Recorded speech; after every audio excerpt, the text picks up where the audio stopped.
अब हम श्रीधर आचार्य विधि के द्विघात सूत्र से द्विघात समीकरण के मूलों का अस्तित्व ज्ञात करेंगे। तो द्विघाती सूत्र क्या है? विवेचक, यहाँ केवल हम विवेचक का इस्तेमाल करेंगे जिसे डी से व्यक्त करते हैं, और ये होता है बी स्क्वायर माइनस 4ac। आपको व्यापक समीकरण याद है?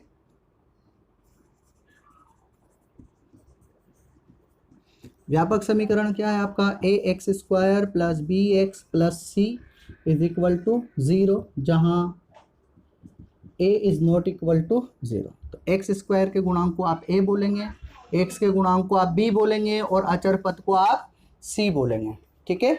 अब यहाँ 3 सूत्र बनते हैं। बी स्क्वायर माइनस 4ac की वैल्यू या तो पॉजिटिव आ सकती है, या इसकी वैल्यू 0 आ सकती है, या इसकी वैल्यू क्या आ सकती है? नेगेटिव। तो इन 3 मानों के हिसाब से आप पता लगाएंगे कि द्विघात समीकरण के मूल किस टाइप के हैं।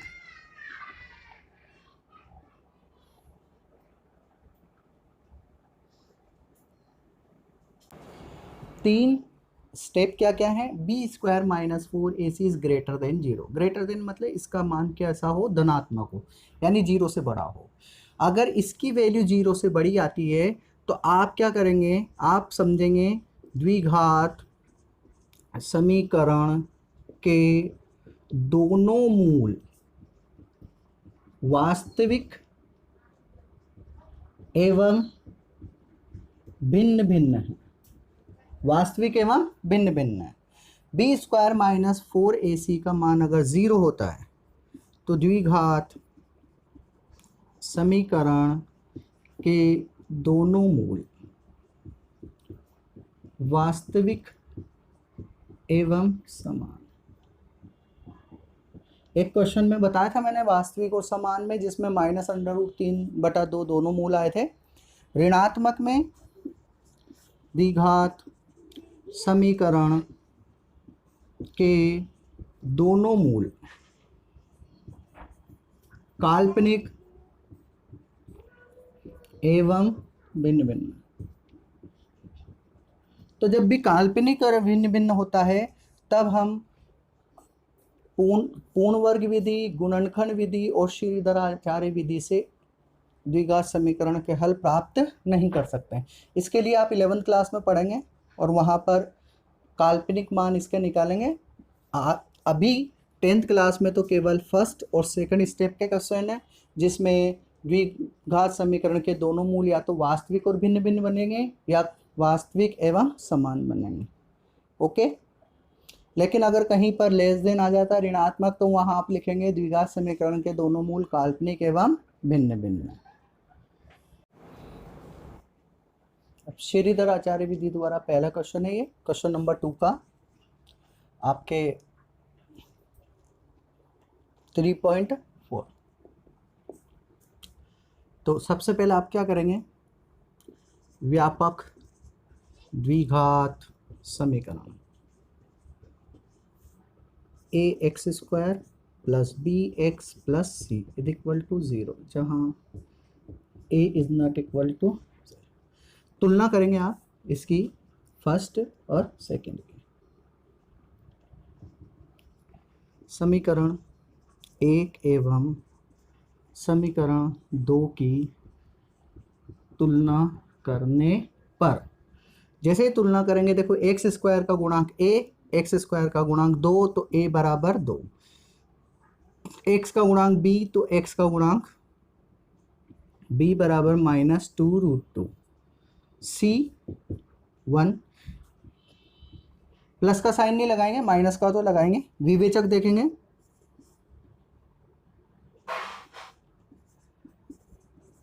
d is equal to b square minus 4ac। Value put up करें तो b मतलब -2√2, a मतलब 2 और c मतलब 1।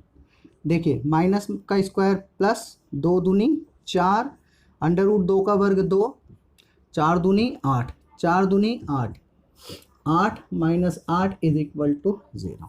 तो ये देखिए आपका सेकंड स्टेप बन रहा है, b square minus 4ac is equal to 0। इसलिए द्विघात समीकरण के दोनों मूल कैसे होंगे, वास्तविक एवं समान होंगे। समान मतलब बराबर।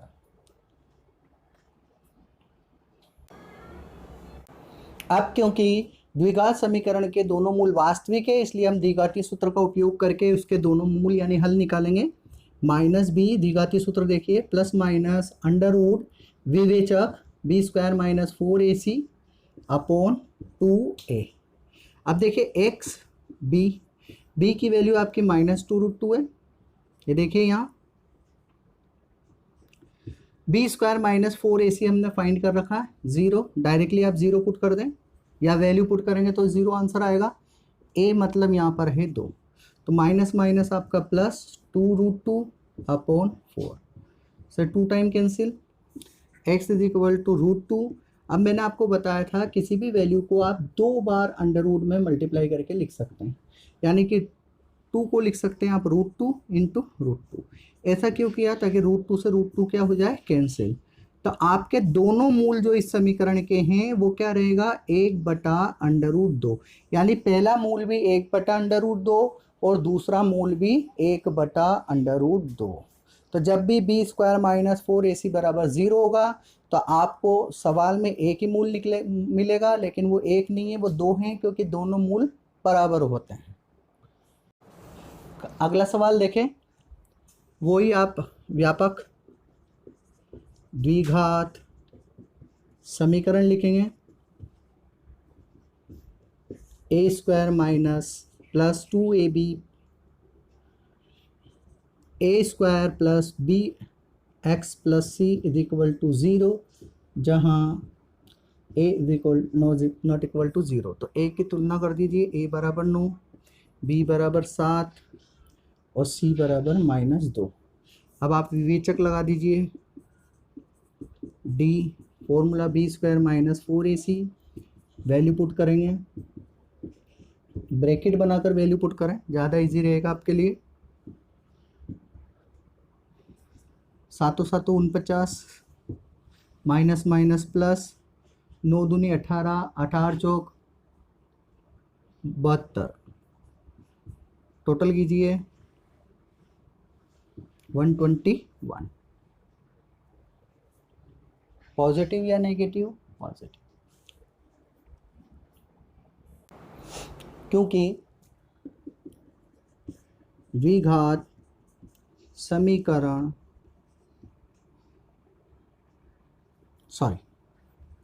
क्योंकि b square minus 4ac is greater than 0, धनात्मक है, इसलिए आप लिखेंगे द्विघात समीकरण के दोनों मूल वास्तविक एवं भिन्न भिन्न होंगे। ओके, अब वास्तविक मूल है, इसलिए द्विघातीय सूत्र से इसका हल भी हम प्राप्त करेंगे। द्विघातीय सूत्र लिखा जा चुका है। अब द्विघातीय सूत्र में हम वैल्यू पुट करेंगे, b 7, इसकी वैल्यू हमने फाइंड करी है 121, डायरेक्टली आप लिख सकते हैं a 9 -7, 121 का वर्गमूल कितना होता है 11, क्योंकि 11 को 11 से गुणा करते हैं तो 121 आते हैं, 9 दूनी 18। अब वही आप या तो लगाएंगे, क्योंकि दोनों मूल इसके भिन्न भिन्न हैं, इसलिए जो 11 हैं वो एक बार प्लस में और एक बार माइनस में होंगे। तो यहाँ देखिए 11 में से 7 गए तो कितना बचा आपका 4, 2 दूनी 4, 2 9 18। तो आपका पहला मूल आया 2/9। ओके, सेकंड मूल देखो -18/18 1, तो दूसरा मूल आपका -1। तो देखिए दोनों मूल वास्तविक संख्याएं हैं और दोनों भिन्न भिन्न हैं। तीसरा सवाल श्रीधराचार्य विधि का, व्यापक द्विघात समीकरण ax square plus b x plus c is equal to 0 जहाँ a is not equal to 0। तो a बराबर √2, b बराबर 7, c बराबर 5 √2। विवेचक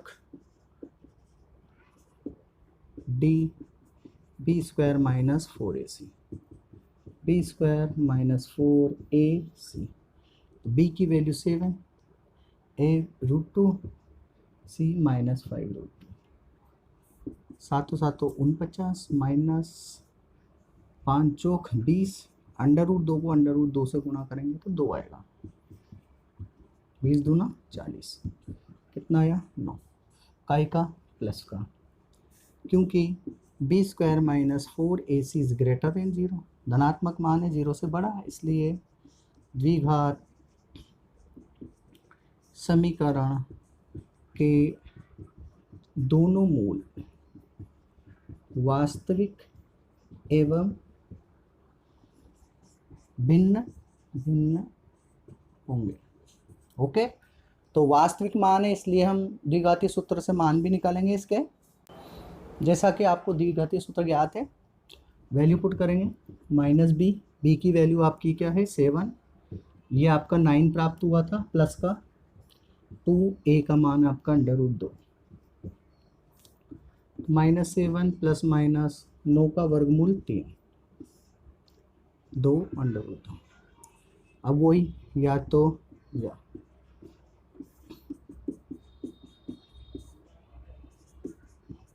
7 में से 3 गए माइनस का 4, 2 से आप इसको 2 बार कैंसिल। और प्रीवियस क्वेश्चन में मैं बता रहा था कि 2 को मैंने बताया था कि 2 को आप 2 बार √ में लिख सकते हैं। हम ऐसा क्यों कर रहे हैं, ताकि ये √2 से √2 कैंसिल हो जाए और आपका पहला मूल मिलेगा -√2। सेकंड देखते हैं,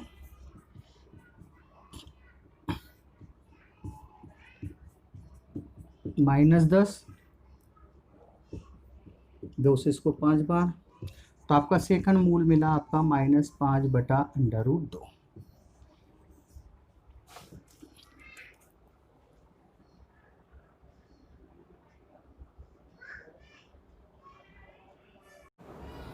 अगला क्वेश्चन देखिए, क्वेश्चन नंबर 2 का 6। फिफ्थ क्वेश्चन आप स्वयं करें।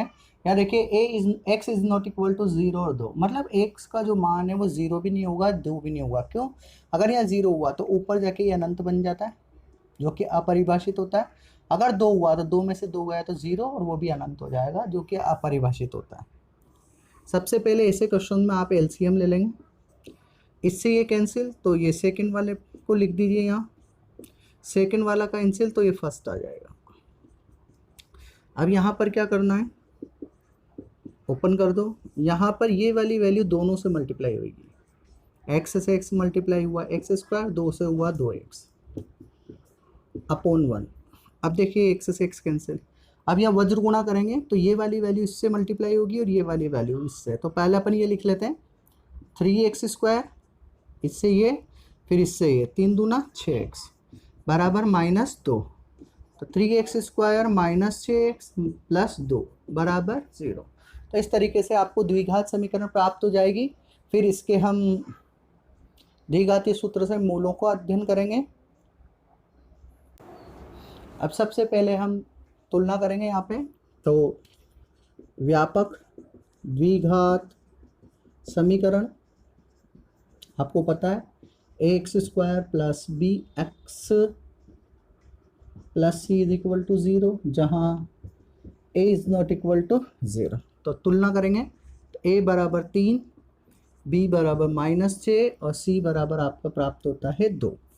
फिर विवेचक चेक करेंगे, d is equal to b square -4ac। Value put up करेंगे आप, अगर आप वीक स्टूडेंट है तो ब्रैकेट लगाएं,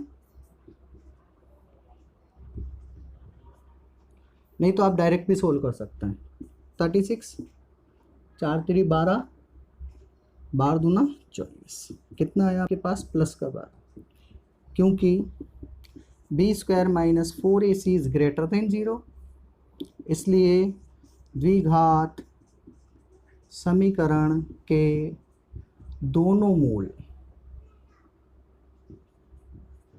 वास्तविक एवं भिन्न भिन्न होंगे। ओके, अब वास्तविक मान है इसलिए इसके अपन द्विघाती सूत्र से वास्तविक मान का हल भी प्राप्त करेंगे। अब हम यहाँ द्विघाती सूत्र का उपयोग करेंगे। माइनस बी माइनस से अंडर रूट के अंदर बी स्क्वायर माइनस 4ac की हमने वैल्यू फाइंड की थी, वो वैल्यू यहाँ पुटअप करेंगे। तो वो वैल्यू हम यहाँ पुट कर देते हैं। आपका आया था 12 का वर्गमूल नहीं निकलता, इसलिए ऐसा कैसे लिख दिया हमने। ए का मान आपका है 3, माइनस माइनस प्लस, 12 का वर्गमूल नहीं निकलता तो आप गुणनखंड करेंगे इसका, अभाज्य गुणनखंड 2 6 2 3। तो देखिए 2 का जोड़ा बन गया, तो 2 को तो आप यहाँ बाहर निकाल लें और under root 3 as it is लिखते हैं, 3 दूनी 6। अब यहाँ देखिए आप इसमें और इसमें देखिए आप 2 कॉमन आ रहा है आपका, तो 2 आप कॉमन निकाल लीजिए, 2 से डिवाइड करेंगे इसको। यहाँ पर देखिए 6 है, इससे इसको डिवाइड कीजिए 3। अब इसे एक बार प्लस में और एक बार माइनस में, या तो x is equal to 3 plus root 3 upon 3, या 3 माइनस रूट 3 अपॉन 3। तो ये 2 आंसर आपके प्राप्त हो जाएंगे। दोनों मूल देखिए अलग अलग हैं, वास्तविक मान है।